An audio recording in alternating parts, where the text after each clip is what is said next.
Hi, my name is Apollo.jpg, and before we talk about Spider-Man, I'm going to talk to you about Spider-Month. But for that, let's get into something a little more appropriate. Why is it just a mask? Let's get into something even more appropriate. Even better. So, what is Spider-Month? Well, the entirety of this month leading up until December 17th, Spider-Man No Way Home, I'm going to be uploading as many Spider-Man videos as I can possibly churn out, as I'm busy with finals and whatnot. It's going to be difficult, but I'm willing to rise to the challenge. So join me as I talk about the first appearance of the Sinister Six. The original six, the biggest, the baddest, the most evil guys. In The Amazing Spider-Man, Annual Number 1.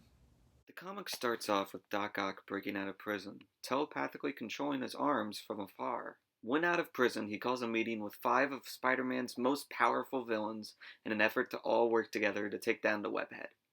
Once the full team consisting of Doc Ock, Electro, Kraven the Hunter, Mysterio, Sandman, and the Vulture arrives, Doc Ock takes initiative and goes into telling them his plan.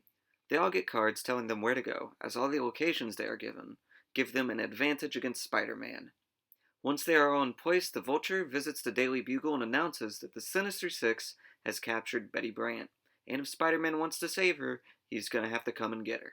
Spider-Man springs into action, and the first fight is with Electro at the Stark Electric plant, very clearly giving him the home field advantage. Once there, Electro explains to Spidey that the card he's holding tells him where to go next to find Betty, and if he wants it, he's going to have to fight him to get it. During the fight, Spider-Man intentionally sticks to surfaces and the ground without swinging so that he can withstand the full power of Electro's electric attacks and quickly defeats him, getting the card and finding out where the next location is. But not without a visit from Iron Man, Tony Stark's personal bodyguard, as he checks up on what's happening at the electric plant. Spider-Man quickly arrives at the zoo to fight Kraven the Hunter and 2 leopards, but during the fight, Spider-Man pulls some sleight of hand and grabs the card from Kraven, and runs off to the next location. However, on the way there, Spidey runs into the Human Torch, and after a scuffle, the Human Torch offers to help. But since this fight is personal to Spider-Man, he declines, and gets to the next spot. When he gets to the next spot, he's shocked to find that the X-Men are there, but it's all a clever ruse. With the robots disguised as X-Men, he quickly takes them down and defeats Mysterio. When he finally arrives at the next location, he finds a pile of sand, with a card on the stand, and not thinking of anything, he grabs the card. But he got him, with the oldest trick in the book, and he's trapped in a metal cage. That's not the oldest trick in the book? What? What book have I been reading? Well, anyways, Spidey stops him fast and escapes to go on to the next location and fight the final 2 members of the Sinister Six. His next fight is in the skies above New York, and he quickly defeats the Vulture by slamming him into a building, and goes on to the next spot, an old castle. In the castle, he fights Doc Ock and his newly detached metal arms.